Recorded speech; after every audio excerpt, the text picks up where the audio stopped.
Hello everyone, welcome back to GK Today. This is Zuzat Sana और आज के session में हम डिस्कस करेंगे 20th ऑफ सितंबर के सबसे मोस्ट इम्पॉर्टेंट करंट अफेयर्स. ये कुछ इम्पॉर्टेंट कीवर्ड्स हैं जो स्क्रीन पे आपको दिख रहे होंगे. इन्हीं के बारे में आज के सेशन में हम चर्चा करेंगे. जैसे कि हम बात करेंगे इंडेस 10 समिट की. टाइफून यागी देखेंगे किन कंट्रीज को हिट किया और इसको टैकल करने के लिए इंडियन गवर्नमेंट ने कौन सा एक ऑपरेशन लॉन्च किया है. फिर भास्कर इनिशिएटिव की बात करेंगे. वर्ल्ड ओजोन डे देखेंगे कब मनाते हैं. गोपालपुर पोर्ट देखेंगे इसकी लोकेशन क्या है. G20 एग्रीकल्चर मिनिस्ट्रियल मीटिंग देखेंगे कि कहाँ पे हाल फिलहाल कंडक्ट हुई है. फिर इसके बाद बात करेंगे मुख्यमंत्री स्कूल जतन योजना की कि किस स्टेट की ये स्कीम है. फिर देखेंगे south Asian junior athletics championships में इंडिया कौन सी पोजीशन पे रहा या फिर इसमें ओवरऑल मेडल टैली क्या रही. ठीक है. फिर लास्ट में यूपी टूरिज्म डिपार्टमेंट और वंदे मेट्रो ट्रेन को डिस्कस करेंगे. तो आइए स्टार्ट करते हैं अपना सेशन पहले क्वेश्चन के साथ. Recently where was the third edition of the Indus egg summit held. हाल ही में इंडस शिखर सम्मेलन का तीसरा संस्करण कहाँ पर आयोजित किया गया. The correct answer here is B option US. ठीक है. ये तीसरा समिट था जो कि कंक्लूड हुआ है यूएस के अंदर. यहाँ पे ज्वाइंट डिफेंस इनोवेशन एडवांस हुए बिटवीन इंडिया एंड यूएस. इसको असल में 2023 में लॉन्च किया गया था जब इंडिया के प्राइम मिनिस्टर स्टेट विजिट पे गए थे टू द यूएस. और यहाँ पे पर्पस क्या है, स्ट्रेटेजिक टेक पार्टनरशिप्स को एक्सपैंड करना, डिफेंस कॉपरेशन को बढ़ाना between the governments, businesses and academic institutions दोनों कंट्रीज के अंदर. ठीक है. तो ये बेसिकली सर्व करता है as a defence innovation bridge जिसमें कि ज्वाइंट चैलेंजेस इन्वॉल्व हैं, इनोवेशन फंड्स और इंडस्ट्री स्टार्टअप कोलैबोरेशंस वगैरह. फोकस एरियाज क्या क्या है यहाँ पे. फॉर एग्जाम्पल जेट इंजन्स को प्रोड्यूस करना, long range artillery, infantry vehicle वगैरह को को प्रोड्यूस करना. तो इसको लीड करते हैं आईडेक्स इंडिया के साइड से और DIU यूएस के साइड से. ठीक है. तो आपको बस याद रखना है कि इंडस एक्स का थर्ड जो एडिशन था इस समिट का वो कंडक्ट हुआ है हाल फिलहाल यूएस में. ओके. लॉन्ग रेंज आर्टिलरीज की बात करें तो कौन सी कंट्री ने डेवलप किया था M777 हॉविट्जर को, जो कि जाना जाता है अपने लॉन्ग रेंज प्रेसिशन के लिए. तो याद रखिएगा हॉविट्जर बिलोंग करता है यूएस को. ओके. और किस तरह का प्रोपल्शन कॉमनली यूज करते हैं हम रॉकेट असिस्टेड आर्टिलरी में. So these are solid rocket propellant. Right. यहाँ पे अगर हम बात करें डिफेंस इनोवेशन यूनिट की यानी कि DIU ऑफ यूएस, तो कौन से साल में इस यूनिट को स्टैब्लिश किया गया था यूएस में. 2015 में. और कौन सा एक मेजर डिपार्टमेंट है जो कि ओवरसी करता है DIU को. This is department of defence. Right. इसमें और कुछ खास ऐसा स्टैटिक नहीं है. अगले क्वेश्चन पे चलते हैं. What is the name of the operation recently launch by India to provide humanitarian assistance to the countries affected by typhoon Yagi. Typhoon Yagi से प्रभावित देशों को मानवीय सहायता प्रदान करने के लिए भारत द्वारा हाल ही में शुरू किए गए ऑपरेशन का नाम क्या है. The correct answer is option number B, that is operation Sadbhav. ठीक है. इंडिया ने ऑपरेशन सद्भाव लॉन्च किया है ह्यूमैनिटेरियन हेल्प प्रोवाइड करने के लिए उन सभी कंट्रीज को जो कि इफेक्टेड हैं बाय टाइफून यागी. ठीक है. कौन कौन सी कंट्रीज हैं यहाँ पे जो इफेक्टेड हुई हैं. तो these are Myanmar, Laos and Vietnam. आपसे ये भी पूछा जा सकता है कि कौन कौन सी कंट्रीज हैं जो कि टाइफून यागी के द्वारा इफेक्टेड हुई हैं. ओके. तो ये जो कंट्रीज हैं यहाँ पे मैसिव फ्लड देखे गए ड्यू टू दिस स्टॉर्म और ये एशिया का मोस्ट पावरफुल स्टॉर्म माना गया इस साल का. ठीक है. तो इंडिया ने 10 टन की हेल्प पहुंचाई है म्यांमार कंट्री को. किसके थ्रू पहुंचाई है ये भी याद रखिएगा, वाया INS सतपुड़ा. ठीक है. Including the dry rations, clothing and medicine. और साथ ही मिलिट्री एयरक्राफ्ट ने डिलीवर किया 35 ton of help to the country Vietnam और 10 टन पहुंचाया गया है लाओस कंट्री को, including genset, water purifier, hygiene के आइटम्स, मॉस्किटो नेट्स, ब्लैंकेट्स और स्लीपिंग बैग्स वगैरह. ठीक है. तो इंडिया का ये जो क्विक रिस्पॉन्स रहा इस टाइफून के रिगार्डिंग ये अलाइन करता है हमारी एक्ट ईस्ट पॉलिसी के तहत और ये बेसिकली हमारा ब्रॉडर एफर्ट है in the HADR means humanitarian assistance and disaster relief with the Asian Nations. Okay. तो याद रखिएगा कि टाइफून यागी ने किन 3 कंट्रीज को हिट किया है. These countries are Myanmar, Laos and Vietnam. और इसको टैकल करने के लिए इंडिया की तरफ से लॉन्च किया गया ऑपरेशन सद्भाव. ठीक है. जिसमें हम इन सारी कंट्रीज को कुछ ना कुछ हेल्प भेज रहे हैं. ओके. लास्ट ईयर अगर आपको याद हो तो इंडिया ने ऑपरेशन करुणा को लॉन्च किया था और किस कंट्री की हेल्प के लिए, तो म्यांमार कंट्री की हेल्प के लिए. ठीक है. क्योंकि वहां पे भी कुछ सिमिलर डिजास्टर आया हुआ था. आइए कुछ क्वेश्चंस देख लेते हैं, क्या क्या पूछा जा सकता है आपसे। सबसे पहले कौन सी एक इंडियन नेवी शिप है जिसको यूज किया गया to deliver the help to Myanmar in operation Sadbhav? This is INS Satpura, इसके थ्रू हेल्प पहुंचाई गई। ठीक है, कौन सी पॉलिसी है जो कि इंडिया के ऑपरेशन सद्भव के साथ अलाइन करती है? This is act east policy. और किस तरह के आइटम्स इसमें हमने सेंड किए हैं? तो जेनसेट्स, वाटर प्योरीफायर्स, हाइजीन के आइटम्स, मॉस्किटो नेट, ब्लैंकेट और स्लीपिंग बैग्स वगैरह। टाइफून यागी के बारे में क्या क्वेश्चन पूछा जा सकता है? किस तरह का ये एक बेसिकली टाइफून रहा? तो ये ट्रॉपिकल साइक्लोन था। ओके, कितनी कंट्रीज इफेक्टेड हुई डायरेक्टली फ्रॉम दिस टाइफून? तो 3 कंट्रीज हैं, Myanmar, Laos and Vietnam. ASEAN के रिगार्डिंग आपसे क्या पूछा जा सकता है? सबसे पहले इसका फुल फॉर्म याद रखिएगा, association of south east Asian Nations. कितने मेंबर कंट्रीज मौजूद हैं एशियान में? तो फिलहाल इसमें 10 मेंबर कंट्रीज हैं। कब इसको स्टैब्लिश किया गया था? तो 1967 में ये जो ऑर्गेनाइजेशन है इसको स्टैब्लिश किया गया था और इसमें फाउंडिंग मेंबर्स थे Indonesia, Malaysia, Philippines, Singapore and Thailand. ठीक है, तो एशियान बेसिकली प्रमोट करता है रीजनल स्टेबिलिटी को और साथ ही इकोनॉमिक ग्रोथ को। यहाँ पे हमने बात करी HADR की, यानी कि humanitarian assistance and disaster relief की। किस तरह के मिशंस देखता है HADR? आंसर है humanitarian help and disaster response missions. नाम से क्योंकि समझ में आ रहा है। और एक क्या इंपॉर्टेंट कंपोनेंट है in executing HADR missions? These are logistics and supply chain management. Okay, moving to next question. Which ministry recently launched Bhaskar initiative to provide comprehensive support to the entrepreneurs? हाल ही में किस मंत्रालय ने उद्यमियों को व्यापक सहायता प्रदान करने के लिए भास्कर पहल की शुरुआत की है? The correct answer is A option, ministry of commerce and industry. ठीक है, इसके अंडर में जो DPIIT वर्क करता है, फुल फॉर्म क्या है? Department for promotion of industry and internal trade. ठीक है, इन्होंने बेसिकली लॉन्च किया है ये डिजिटल प्लेटफॉर्म जिसका नाम है भास्कर, जिससे कि इंडिया का जो स्टार्टअप इकोसिस्टम है वो बूस्ट हो सके। ये प्लेटफॉर्म पार्ट है हमारे भास्कर इनिशिएटिव का। ओके, और अगर आपसे पूछा जाए कि भास्कर का फुल फॉर्म क्या है, तो इसका फुल फॉर्म है Bharat startup knowledge access registry initiative. ठीक है, और ये किया जा रहा है under the startup India programme.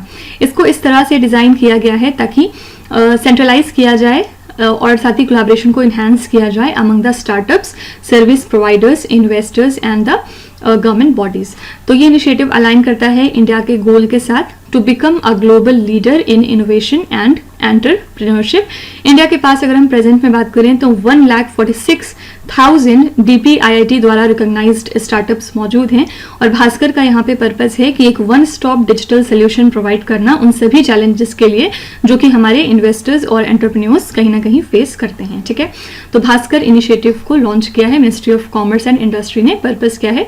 एक कॉम्प्रिहेंसिव सपोर्ट प्रोवाइड करना हमारे जो भी एंटरप्रेन्योर्स हैं उनको और साथ ही इन्वेस्टर्स को। ओके, क्या क्वेश्चन यहाँ पे पूछा जा सकता है? कौन सी गवर्नमेंट बॉडी है जो कि ओवरसी करती है स्टार्टअप इकोसिस्टम को इंडिया के अंदर? This is department for promotion of industry and internal trade. किस मिनिस्ट्री के अंतर्गत काम करती है? Ministry of commerce and industry. ठीक है, कौन सा एक इनिशिएटिव है जिसका पर्पज है इंडिया के स्टार्टअप इकोसिस्टम को बूस्ट करना? This is Bhaskar initiative means Bharat startup knowledge access registry initiative. Okay, फिर आपसे ये भी क्वेश्चन पूछा जा सकता है कि कौन सी सिटी है इंडिया की जिसको कि स्टार्टअप कैपिटल ऑफ इंडिया कहा जाता है? This is the Bengaluru city. और कौन सा एक स्टेट है जहां पे ईज ऑफ डूइंग बिजनेस में जो रैंकिंग होती है उसकी सबसे हाईएस्ट है? तो this is the state of Andhra Pradesh, यानी कि यहाँ पे बिजनेस करना सबसे ईजी माना गया है। ठीक है, फिर कुछ इकोनॉमिक इनिशिएटिव्स देखें अगर इंडिया के, तो कौन सी स्कीम है जो इंडियन गवर्नमेंट ने लॉन्च की थी मैन्युफैक्चरिंग को बूस्ट करने के लिए? This is making India initiative. और कौन सा इनिशिएटिव है हमारा जिसका पर्पज है इंडिया को ट्रांसफॉर्म करना into a digitally empowered society? It is the digital India, जिसको कि 2015 में लॉन्च किया गया था। मेन पर्पज यहाँ पे क्या था? डिजिटल इंफ्रास्ट्रक्चर को बढ़ावा देना, डिजिटल सर्विसेज को प्रमोट करना और डिजिटल लिटरेसी लाना। ठीक है, और एक बहुत फेमस जो हमारा आत्मनिर्भर भारत अभियान है उसका प्राइमरी गोल क्या है? सेल्फ रिलायंट, यानी कि इंडिया को आत्मनिर्भर बनाना। Okay, moving to question number 4। What is the theme of world ozone day 2024? विश्व ओजोन दिवस 2024 का विषय हमने क्या रखा है? The correct answer is A option, Montreal protocol advancing climate action. ठीक है, तो वर्ल्ड ओजोन डे हर साल 16 सितंबर को सेलिब्रेट किया जाता है। 1995 से ये दिन लगातार ऑब्जर्व किया जा रहा है।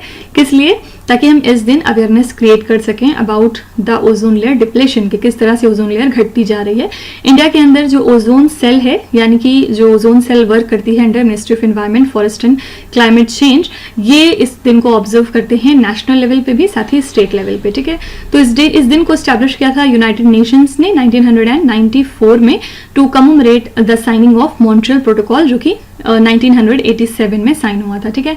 तो जो पहला ओजोन डे था वो हमने ऑब्जर्व किया 1995 में। इस साल के लिए हमने थीम रखी Montreal protocol advancing climate action. याद रखिएगा ये 30th एडिशन था वर्ल्ड ओजोन डे का, ओके। तो बेसिकली ये जो थीम है ये हाईलाइट करती है प्रोटोकॉल के रोल को, कि किस तरह से ये जरूरी है ओजोन लेयर को प्रोटेक्ट करने के लिए और क्लाइमेट एक्शन को प्रमोट करने के लिए, ठीक है। तो दो बातें यहाँ पे याद रखनी है। वर्ल्ड ओजोन डे हम ऑब्जर्व करते हैं 16 सितंबर को। इस साल के लिए हमने थीम रखी Montreal protocol advancing the climate action, okay. Ozone layer के रिगार्डिंग कुछ बेसिक फैक्ट्स जो आप बचपन से पढ़ते चले आ रहे हैं। कौन सी गैस है जो प्राइमरली रिस्पॉन्सिबल है for the depletion of ozone layer? This is chlorofluorocarbon, CFCs, जो आपके AC और फ्रिज वगैरह में होती है, राइट। और कौन से अर्थ के एटमॉस्फेयर का पार्ट है जहां पे ओजोन लेयर मौजूद है? So that is the stratosphere. जैसे कि हम जानते हैं कि अर्थ के एटमॉस्फेयर में 5 लेयर्स होती हैं, तो ये जो ओजोन लेयर है ये स्ट्रेटोस्फीयर में मौजूद होती है, ठीक है। मॉन्ट्रियल प्रोटोकॉल की बात करें तो कौन सी ऑर्गेनाइजेशन लीड करती है negotiations for the Montreal protocol को? This is the United Nations environment programme. इसका हेडक्वार्टर्स लाई करता है नायरोबी, केनिया में, ओके।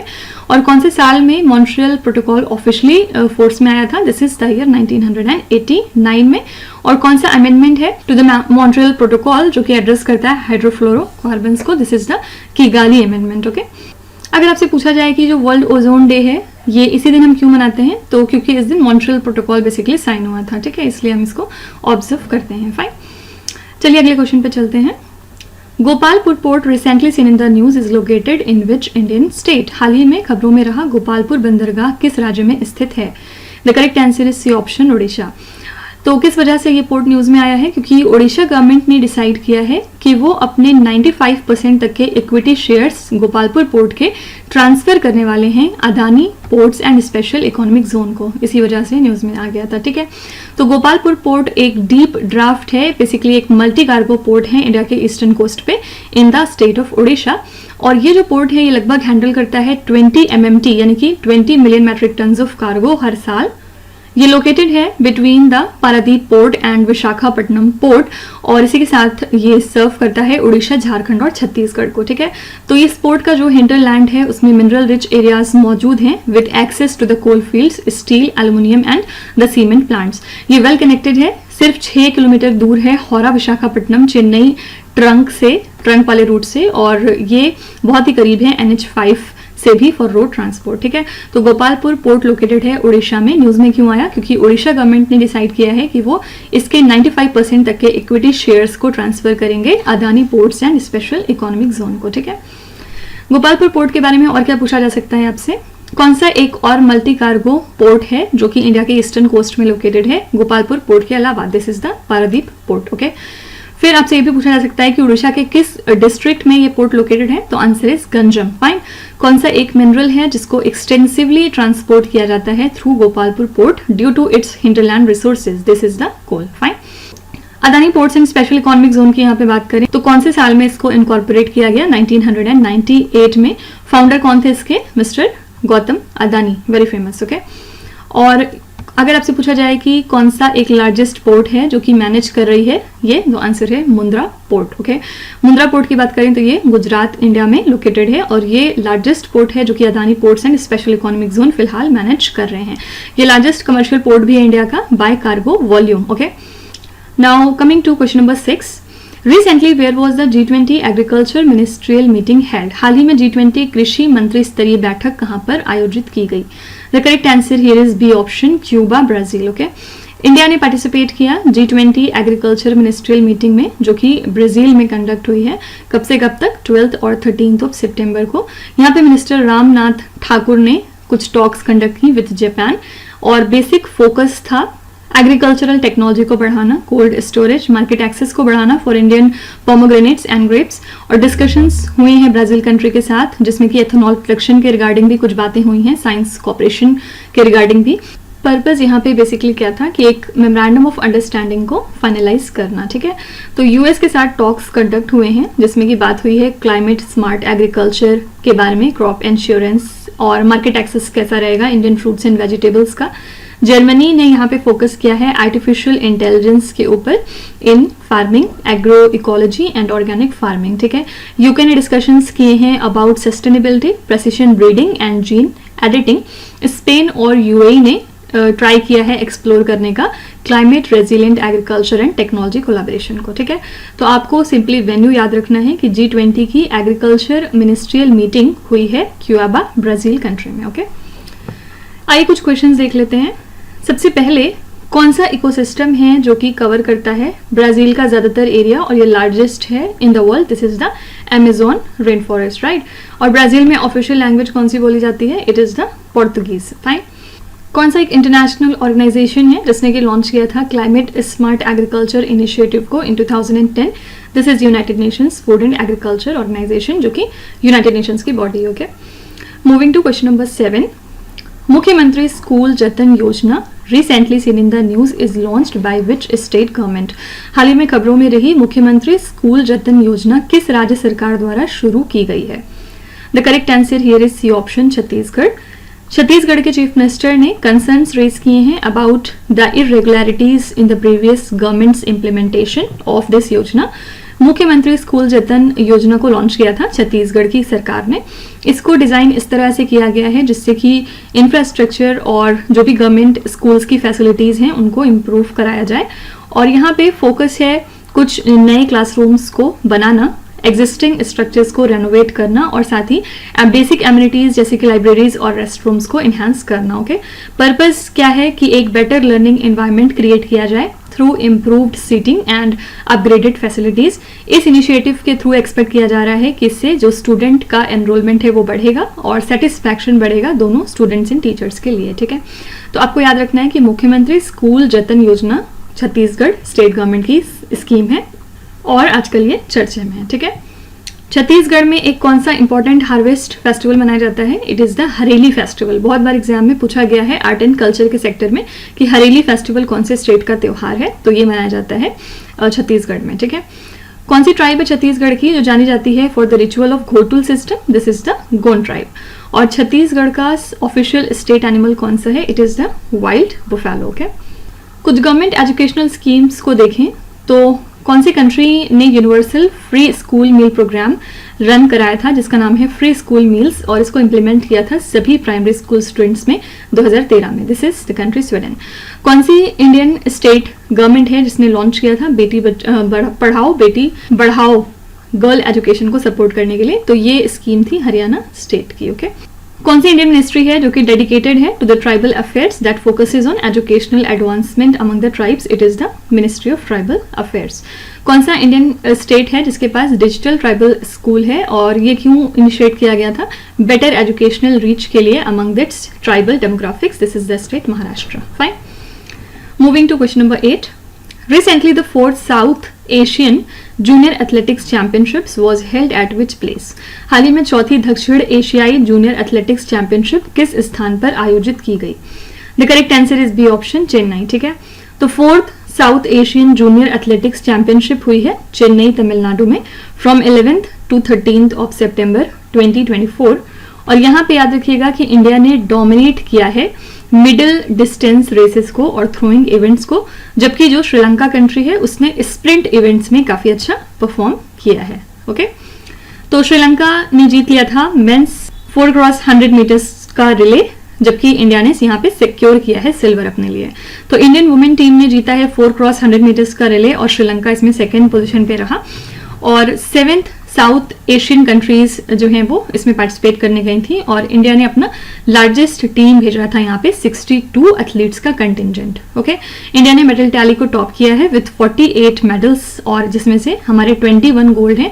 सेकेंड पोजीशन पे रहा श्रीलंका विथ टोटल 35 मेडल्स और बांग्लादेश की पोजीशन थर्ड रही विथ 3 ब्रोंज, ओके।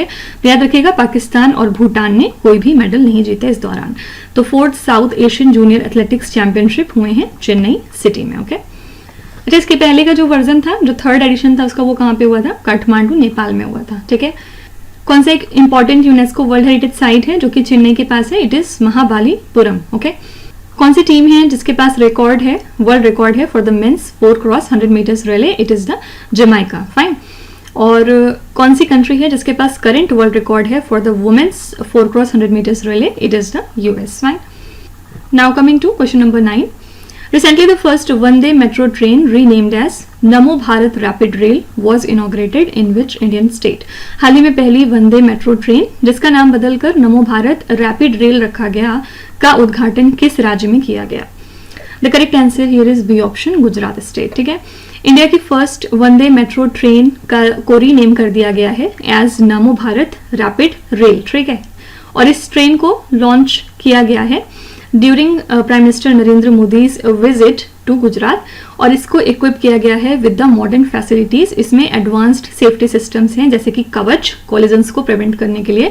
फर्दर इस ट्रेन में ऑटोमेटिक स्मोक या फायर डिटेक्शन मैकेनिज्म भी है, और इसमें सीटिंग कैपेसिटी है 1150 पैसेंजर्स की। एडिशनल फीचर्स में क्या क्या है, जैसे कि इसमें कुशन सोफाज हैं, दिव्यांगजन फ्रेंडली टॉयलेट्स हैं, मील सर्विसेज वगैरह भी हैं। और नमो भारत रैपिड रेल अपने आप को किस तरह से अलग दिखाती है वंदे भारत एक्सप्रेस से, क्योंकि ये जो नमो भारत है इसमें एडवांस्ड एमिनिटीज हैं और कंफर्ट प्रोविजंस हैं फॉर द पैसेंजर्स। फाइन। तो फर्स्ट वंदे मेट्रो ट्रेन को रीनेम किया गया एज नमो भारत रैपिड रेल, और ये इनॉग्रेट कर दी गई है गुजरात स्टेट में। 3-4 क्वेश्चन देख लेते हैं गुजरात से। Which city is known as the Manchester of India for its textile industry? तो ये है Ahmedabad city. What is the capital city of Gujarat? Gujarat की कैपिटल है गांधीनगर। और which famous salt marsh is located in Gujarat? It is the Rann of Kutch. Fine. Moving to the last question. According to a recent report by UP Tourism Department, which city has emerged as the top tourist destination in Uttar Pradesh? UP पर्यटन विभाग की हालिया report के अनुसार कौन सा शहर उत्तर प्रदेश में शीर्ष पर्यटन स्थल के रूप में उभरा है? The correct answer is C option, Ayodhya. ठीक है, तो स्टेट टूरिज्म डिपार्टमेंट ने रिपोर्ट किया है कि लगभग 33 करोड़ टूरिस्ट ने स्टेट को विजिट किया है in the first half of the year. यहाँ पे अयोध्या इमर्ज हुई है as the top tourist destination, जहाँ पे इसने अट्रैक्ट किए हैं 10.99 करोड़ विजिटर्स। ठीक है, इसमें याद रखिएगा 2851 फॉरेनर्स भी मौजूद हैं। अयोध्या ने इसी के साथ वाराणसी को सरपास कर दिया है with 11 crore tourist compare to Varanasi 4.61 crore in the first 6 month of 2024। ठीक है, तो यूपी टूरिज्म डिपार्टमेंट की रिसेंट रिपोर्ट के मुताबिक अयोध्या सिटी जो है ये टॉप टूरिस्ट डेस्टिनेशन रहा उत्तर प्रदेश में। ओके, अयोध्या में कौन सी रिवर फ्लो होती है? याद रखिएगा, it is the Saryu river. Fine. और इंडिया के अंदर अगर हम टूरिज्म की बात करें तो 2022 तक कौन सा इंडियन स्टेट है जिसने highest number of domestic tourist को अट्रैक्ट किया था? तो this is the state Tamil Nadu. याद रखिएगा, ये 2022 तक की हम बात कर रहे हैं। और कौन सा एक मॉन्यूमेंट है इंडिया के अंदर जो मोस्ट विजिटेड है by the foreign tourist? It is the Taj Mahal. कौन सा एक ऑफिशियल टूरिज्म कैंपेन रन कराया था इंडियन गवर्नमेंट ने? It is the incredible India. Fine. और इसको लॉन्च किया गया था 2002 में। पर्पस था इंडिया को प्रमोट करना as a premier tourist destination.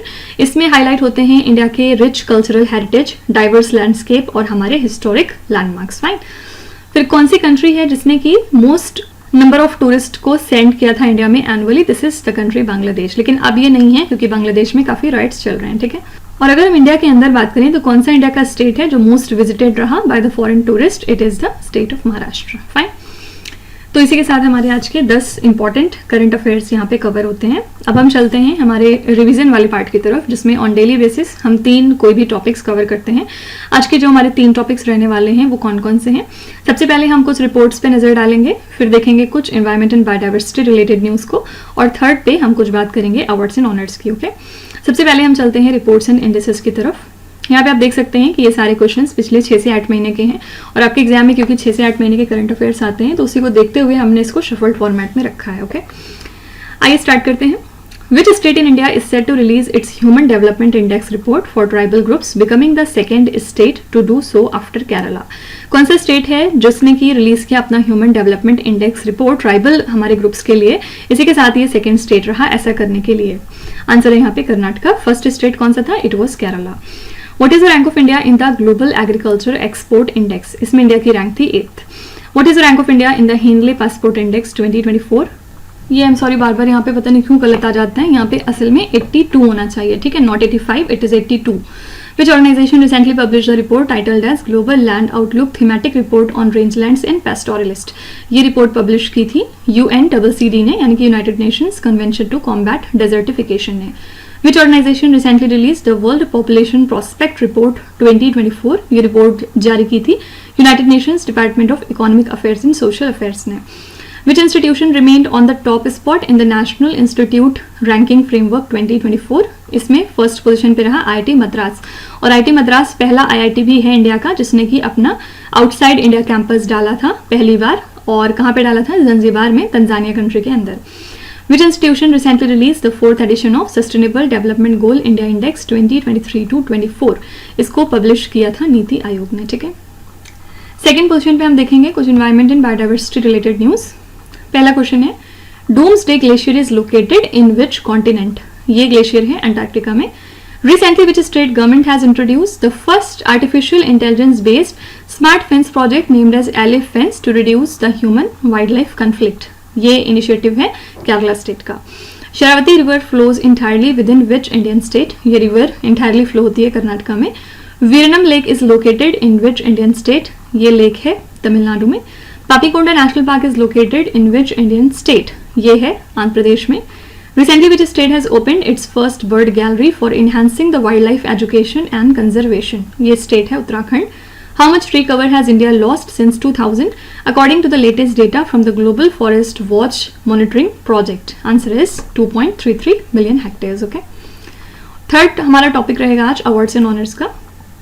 पहला क्वेश्चन है यहाँ पे, Manohar Joshi who passed away recently was former chief minister of which Indian state? ये महाराष्ट्र के फॉर्मर चीफ मिनिस्टर थे और हाल ही में इनका देहांत हो गया.